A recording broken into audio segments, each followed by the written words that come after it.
Cae la tarde y en un rincón de la ciudad, en un pequeño jardín, alguien cuenta una historia, reflexiona en voz baja o conversa, paseándose bajo los árboles.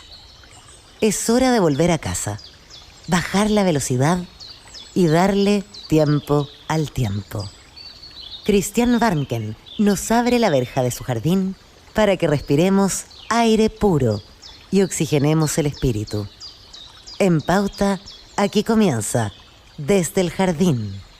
Una presentación de Fundación Irarrázaval, desde 1920, al servicio de la educación, humanismo y técnica.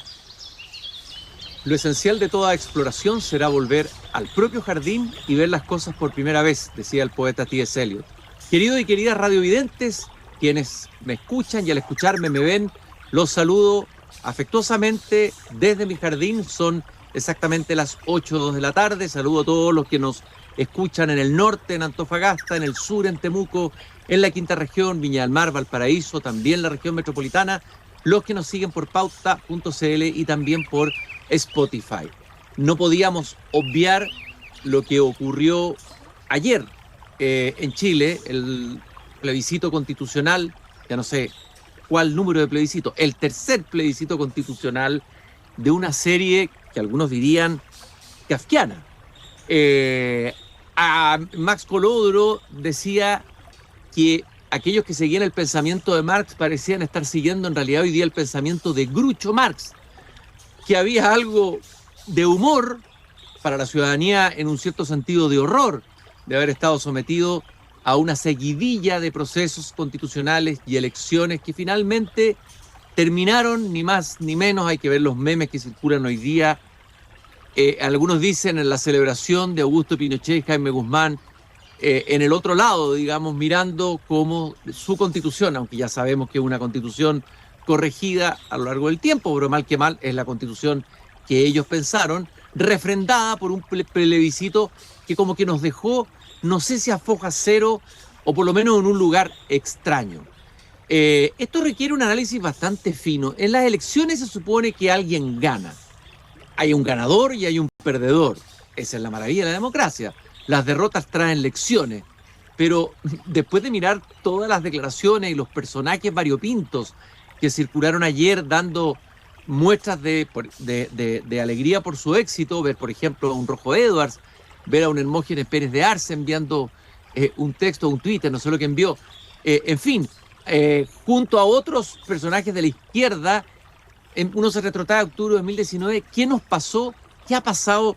¿En qué estamos? Según Alberto Mayol, no ganó nadie, eso lo dice hoy en el diario La Segunda. Alberto Mayol, ustedes lo conocen, sociólogo, analista político, académico, libretista de ópera. Algún día vamos a tener que invitarlo a hablar de la ópera, de todas maneras, pero además algunos creen que es medio profeta. Escribió ese libro del que tanto se ha hablado, El derrumbe del modelo, en 2012, que de alguna manera anticipó lo que fue el estallido.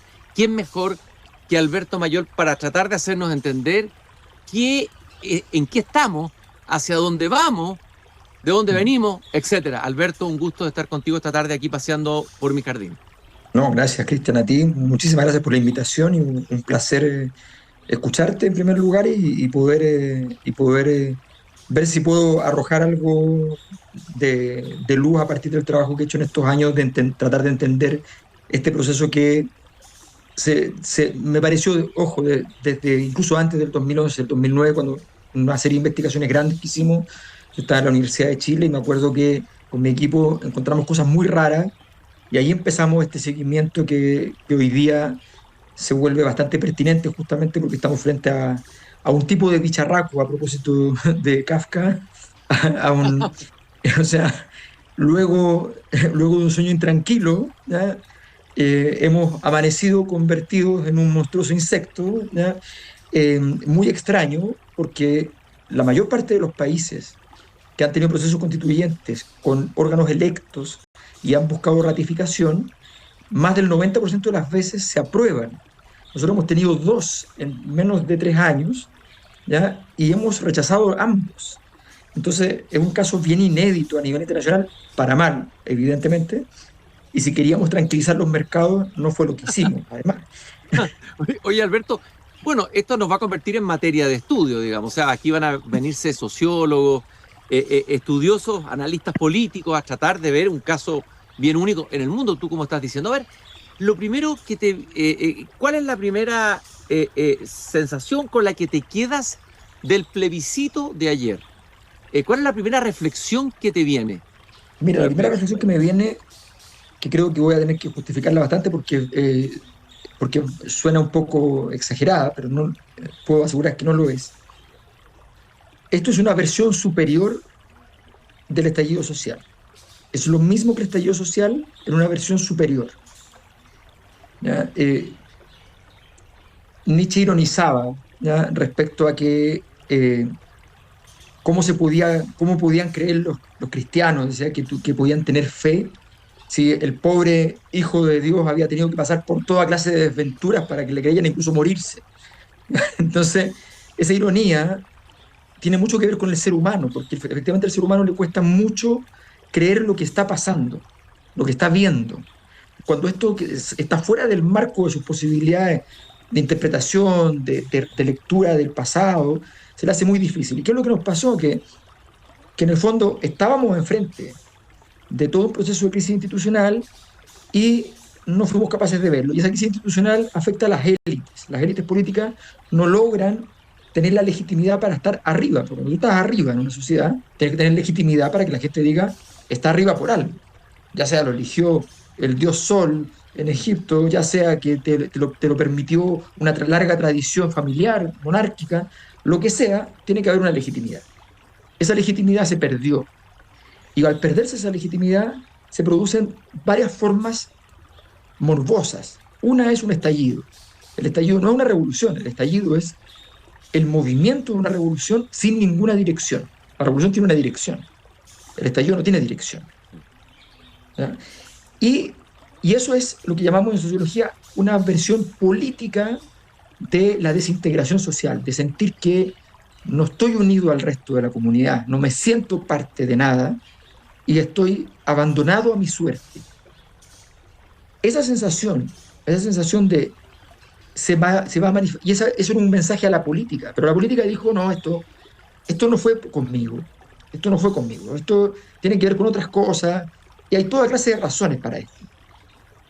Y entonces ahora, esta versión va y le dice al sistema político, mire, yo creo que usted entiende las elecciones, y entiende que aquí pasó algo muy interesante. La gente que dijo, yo por ningún motivo voy a aceptar la constitución de Jaime Guzmán y estoy dispuesto a todo con tal de que haya un nuevo texto, terminó apoyando a Jaime Guzmán. Y la gente que dijo, yo por ningún motivo entrego a Jaime Guzmán, ¿ya?, entregaron a Jaime Guzmán. Todos terminaron defendiendo lo contrario de lo que eran, lo que revela con toda claridad de que este absurdo es total y que la historia, nuestro proceso nos empujó a un momento completamente Samuel Beckett, ¿ya?, completamente absurdo, con personajes monstruosos que terminan entonces en esta situación, además heridos mortalmente, porque sencillamente esto significa que ahora hay que reconstruir los pilares, no solo de cosas que se cayeron, que se desplomaron, que se murieron, sino que hay que reconstruir algo desde el absurdo. Todos sabemos que muy bien, tú has sido editor, cuando te mandan una novela, qué sé yo, tienes que editarla, sabes perfectamente que una novela a la que le faltan cosas es menos grave que una novela a la que le sobran cosas. Entonces, es muy complicado porque a esto ya no es que le falte, ahora le sobra. Le sobra un absurdo que es muy difícil de erradicar. Y, a ver, tú en la entrevista la segunda hablas del futuro de la izquierda. A ver, la izquierda interpretó de alguna manera el malestar. La derecha hizo otra interpretación, aunque quedó en ese momento sobrepasada en realidad por los acontecimientos. Una derecha que no tenía caja de herramientas para analizar eso. Se suponía que la izquierda había hecho una interpretación correcta y esa interpretación correcta se traduce en el proceso constitucional y luego en la convención. Pero pareciera que en algún momento, no sé si pues siempre o nunca, nos encontramos con una izquierda sin herramientas de análisis, sin hermenéutica. Sí, Sin la capacidad de interpretar la sociedad. ¿Qué pasó con la izquierda? Que es la que debiera haber interpretado muy bien esto que estaba pasando en Chile, digamos. Era sí. perfecto. para su historia, etcétera, para su forma de pensamiento, etcétera. Sí, efectivamente lo que tú dices es muy cierto. Y normalmente este tipo de ciclos de malestar social, el malestar social parte con una cosa que todos entendemos, pero de ahí para adelante se vuelve una cosa que no entendemos. Parte con problemas sociales que no son resueltos adecuadamente por el sistema político y van quedando pequeñas brechas de malestar, de sensación de agobio, de pesadez, de pesadumbre. Eso empieza a crecer, a crecer, a crecer. Cuando crece mucho, tú dices, oye, pero estas autoridades no son capaces de escucharme, no son capaces de entenderme. Luego dices, tal vez estas autoridades sí me escuchan, pero no quieren entenderme. Tal vez tienen intereses idénticos de los que yo estoy tratando de acusar. Tal vez empieza a crecer eso. Y llega un momento en el cual tú dices, la verdad es que ya no entiendo para qué existen estas personas. ¿Por qué fueron creados para estar en esa posición si no me sirven de nada? Entonces, es un proceso en el cual tú vas perdiendo la capacidad de entender qué significa ese escenario. En esos escenarios, normalmente, la crítica que logra hacer habitualmente la izquierda, la crítica al sistema capitalista, la crítica a la sociedad de masas, la crítica eh, suele encender a la ciudadanía y decir, mira, esto tiene sentido. Cuando le dicen, ok, aquí tiene herramientas para que usted pueda transformar esta crítica en un proyecto, la izquierda habitualmente, no siempre, pero habitualmente, la ha pasado no solo en Chile, esto pasó en los años 30, con la crisis del 29, la crisis económica del 29, con gran crisis social asociada a eso, la izquierda le llegan muchos recursos políticos, fracasa en darle viabilidad política a esos recursos y llegamos al nazismo. Entonces, este proceso es un proceso en el cual pasa que a la izquierda le llegan estos recursos, no es capaz de darle viabilidad política, efectivamente. Cuando algo no es viable políticamente, se multiplica por cero. Esa es la verdad. O sea, yo estoy de acuerdo contigo, me gusta lo que dices, me gusta tu promesa, sé que eres una buena persona, confío en ti, sé que no eres corrupto. Puede ser todo eso, pero si llega al punto 10 y en el punto 10 me, me demuestran que no soy viable, no soy capaz de hacer lo que digo que voy a hacer, que me faltan herramientas para eso, todo se multiplica por cero. Entonces, al no haber mostrado viabilidad política en la Convención Constitucional, en lo que va del gobierno del presidente Boric, con los errores que también se cometieron en el gobierno de Michelle Bachelet II, que ya tenía algo de este aroma, ¿ya?, de solución al problema del malestar. Bueno, con todo eso, la ciudadanía va y dice, no. Y entonces, hoy día, la izquierda, el problema que tiene es que no le va a bastar con decir algo que la gente diga, me parece muy bien, me gusta tu idea. Va a tener que hacerse cargo del hecho de no ser capaz de transformar eso en algo viable. ¿Y este problema de la izquierda es un problema de esta izquierda, de la izquierda chilena, o es un problema más global de la izquierda hoy? A ver, es una excelente pregunta. Yo creo que hay algunas dimensiones que son globales y hay otras dimensiones que son particulares. Hay una dimensión global que es la confusión de la izquierda entre la izquierda identitaria, la izquierda que fracciona, que dice... La tesis central de la izquierda clásica era, acá hay un 85-90% de la sociedad que es un todo, que si logramos tener la misma conciencia de clase, vamos a ganar lo que sea. Era un diseño masivo. El diseño de la nueva izquierda es ir a temáticas que entre sí además a veces chocan, pero temáticas que se resuelven entonces en agendas particulares. Y por tanto tienes una gestión de minorías para construir mayorías, que es una cosa bien difícil de gestionar. Entonces, esa fórmula ha demostrado que tiene problemas de agregación de intereses. Le cuesta. Es mucho más fácil cuando tú vas y dices, en educación, porque el 90% de la gente, estoy hablando de datos medidos, el 90% de la gente considera que es muy importante la educación de sus hijos. Bueno, obvio. Entonces, y es muy importante la educación para la sociedad, más del 90%. Todo es más del 90%. Cuando tú metes agendas particulares, eso baja a la mitad, a menos de la mitad. Entonces, eso radicalmente hace que la izquierda tenga más dificultad hoy día para organizar un proyecto político y más dificultad porque además tiene que tener muchas cosas desarrolladas al mismo tiempo para poder hablar en el lenguaje del interés de cada uno de estas políticas identitarias. En primer lugar está este problema general de la izquierda. Y en el caso chileno, yo creo que el principal problema fue que aquí hubo un juicio moral, un juicio político y un juicio técnico respecto a todo el pasado. Y hacerse cargo de esos tres juicios en forma de gobernar y producir ese rendimiento, ser capaz de hacer, con lo difícil que es la política, hacer que eso funcionase y no lograrlo, y no lograrlo, y no estar cerca de lograrlo al día de hoy.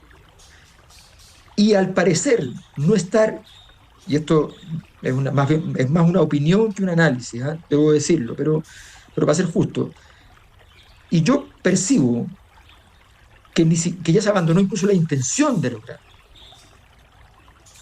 Y creer que todo es comunicación, que todo se define en la capacidad de comunicar, y que por lo tanto puedo cubrir todos estos errores con comunicación y con un esfuerzo por mantener a mi público lo más cerradito posible y arropado posible, con un discurso de conspiraciones ajenas que nos afectan.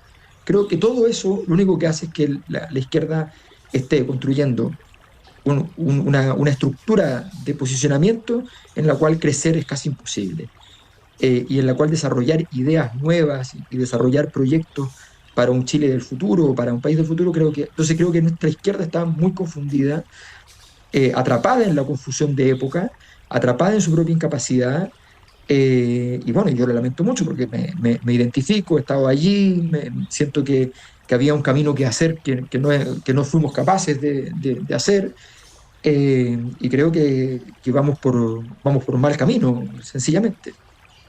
Tú hablas de estallido, un estallido silencioso. Néstor Tone también le colocó ese título a un libro a propósito del plebiscito anterior, estallido en las urnas o estallido silencioso, hablo.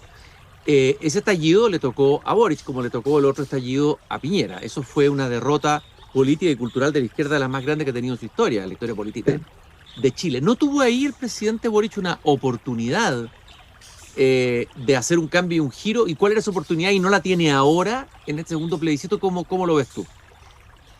Absolutamente. La Convención Constitucional es el momento, la oportunidad más grande en la historia de Chile en razón del esfuerzo de ruptura de nuestra historia, que tiene más visos oligárquicos, ¿no? América Latina es el continente de las oligarquías, Europa el continente de las aristocracias, ¿no? Y en esta estructura oligárquica, donde Chile es uno de los países principales, además, en esta estructura oligárquica había un gran sueño de muchos, de 200 años, justamente, prácticamente, que era el sueño de una asamblea o convención constitucional electa que pudiera redactar una constitución que cumple este sueño kantiano, ¿no?, de la autonomía, conseguir darnos nuestras propias normas, ¿ya? La adultez de una república, ¿ya? Nos damos las propias normas, no tenemos que alguien nos las dé. Bueno, esa oportunidad estuvo sobre la mesa. Era una oportunidad gigante cuando el presidente estaba por asumir, ya está electo, ya tiene el liderazgo para poder hacerlo en enero de ese año. Quedaba mucho tiempo todavía había espacio, todavía el apruebo le ganaba el rechazo en las encuestas. Había una gran oportunidad para algo que era evidente. Era tan evidente que yo lo hablé mucho con convencionales, lo hablé mucho con asesores de convencionales. Muchos asesores de convencionales me dijeron: estoy completamente de acuerdo, estamos completamente de acuerdo como equipo, pero no te van a escuchar y no me van a escuchar. Y la razón fundamental era que efectivamente, estaba la oportunidad de ir y hacer un mea culpa, decir: mira, nosotros llegamos aquí con rabia y nos hemos dado cuenta, un par de meses después de haber iniciado la tarea, que la rabia no nos sirve para esto, que estamos construyendo un país para el futuro y que la rabia no tiene nada que hacer aquí. Nos eligieron por rabia, llegamos por rabia, pero aquí tenemos que convertirnos en otra cosa. Y no se convirtieron en otra cosa, siguieron siendo rabia. Y entonces, obviamente, se desaprovechó la oportunidad porque la rabia no puede construir un país. Entonces, creo que ese proceso el gobierno tuvo una gran oportunidad antes de ser gobierno, durante su gobierno, para haber exigido, eh, haber logrado incidir en un giro radical para decirle, mire, tenemos todos los estudios que nos dicen, vamos a perder, o sea, se va a perder esta oportunidad. ¿De verdad queremos perderla? Entonces, yo creo que eso era algo fundamental y no se hizo. Yo creo que los niveles de dejación y una especie de, no sé, se creyó que se ganaba, no tengo idea, yo no sé esa parte. Lo único que sé es que creo que se perdió una oportunidad muy grande, no solo para la izquierda, yo creo que también para Chile la oportunidad, porque esa izquierda tenía que además hacer normas con la derecha, no podía hacer las normas sola, eso es evidente. Ahí hubo como un delirio de que la derecha se la podía borrar o no existía, así como el delirio que tuvo la derecha. Jaime Guzmán pensó que podía borrar la mitad del país haciendo una constitución a su medida, lo pudo hacer en dictadura, digamos, pero luego esa legitimidad se perdió. Y ahora, con este plebiscito de ayer, tú dices, no ganó nadie, pero ¿qué puede ganar el presidente Boric? ¿Qué oportunidad tiene ahora? Si él fuera un político con visión, digamos, ¿qué tendría que hacer con este resultado y con lo que viene, Alberto? Era en la poética de Aristóteles, siempre se distingue el momento, digamos así, de la crisis, ¿ya? El momento en que han ocurrido los fenómenos que van a marcar la tragedia, al momento del reconocimiento, al momento en que me doy cuenta que la tragedia existe. Son distintos. Uh-huh. Edipo se entera que se casó con su madre y que mató a su padre, pero se entera, obviamente, después de haber matado a su padre y después de haberse casado con su madre. Por tanto, el hecho ocurre antes que el momento en que tú conoces y entiendes la tragedia. El presidente Boric probablemente se está enterando en estos días, mi impresión es que todavía en el gobierno no se toma nota debida de lo que pasó ayer, pero creo que se van a tomar nota, y se está enterando, o se va a enterar, de que esta noticia es muy mala para José Antonio Kast, pero es igual de mala para él. El presidente no tiene ninguna oportunidad. El presidente tiene que saber que este es el instante en el cual tiene que hacerse cargo de una crisis que es de un tamaño gigantesco, porque él inventó este proceso, él lo hizo crecer, él tenía que garantizar que este proceso fuera un proceso exitoso, no hizo ningún esfuerzo porque esto no se desquiciara, y hoy día está frente al hecho de que la constitución hecha en dictadura es la opción que su sector tuvo que apoyar. Entonces, frente a eso,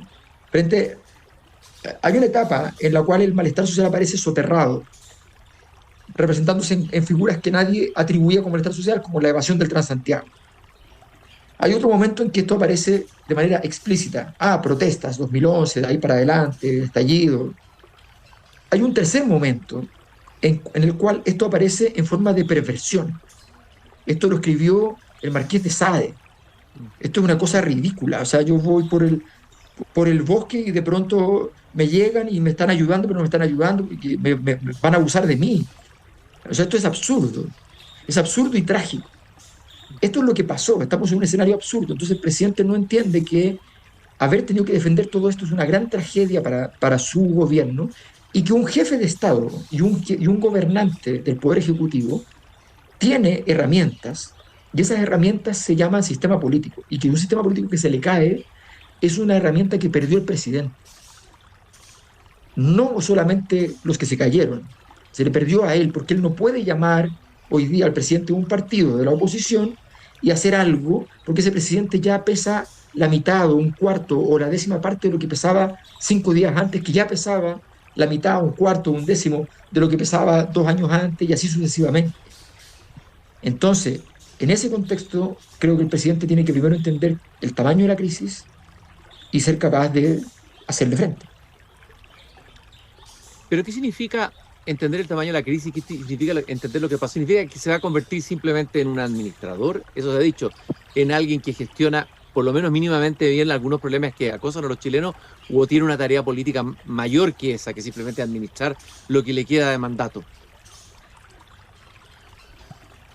A ver, es un gran dilema el que plantea, porque un presidente que al segundo año, terminando el segundo año, no ha podido instalar su proyecto político propiamente tal, ¿qué probabilidad tiene que en su segunda parte del mandato, cuando ya vienen elecciones y todo, pueda instalar su proyecto político, que siempre tiene costo instalar un proyecto político, tiene dificultades, tiene tiempos? La gente te dice, oye, ok, yo le voy a conceder 6 meses para que usted demuestre que este proyecto tiene alguna gracia, pero cuando tú ya llevas 2 años, no puedes pedirle 6 meses. Entonces, no es fácil presentar un proyecto. Lo más probable es que el presidente tenga que convertirse efectivamente en un administrador, y eso es una doble tragedia para un sector de la política cuya virtud principal no es la administración, cuya virtud principal, se supone, es la capacidad de autocrítica y la capacidad reflexiva de construir un proyecto más sofisticado que la mera administración. No es la idea.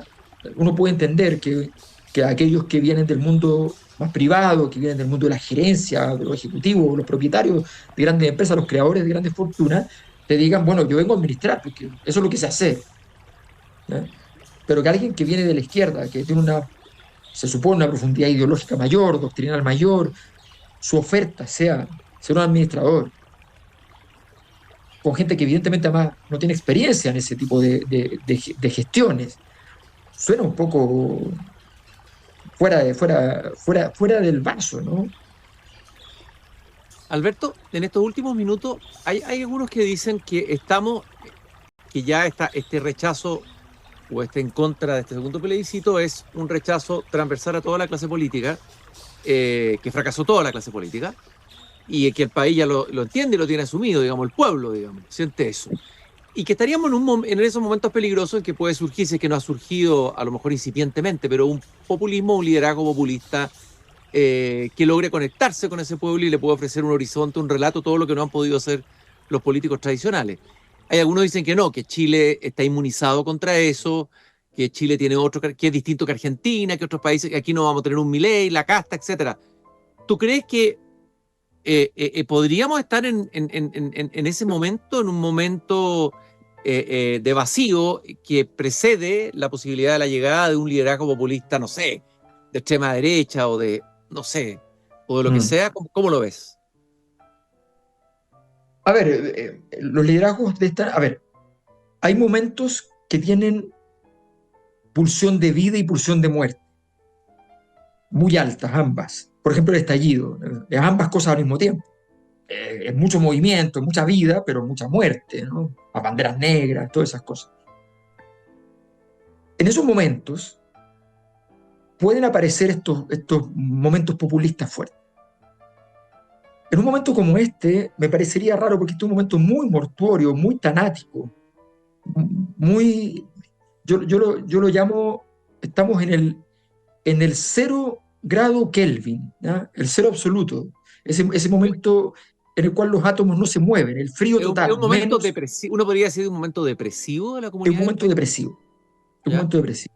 Entonces, es cierto que el depresivo, la persona que está en depresión, a veces encuentra que lo mejor que le puede pasar es que aparezca una solución que restablezca todo.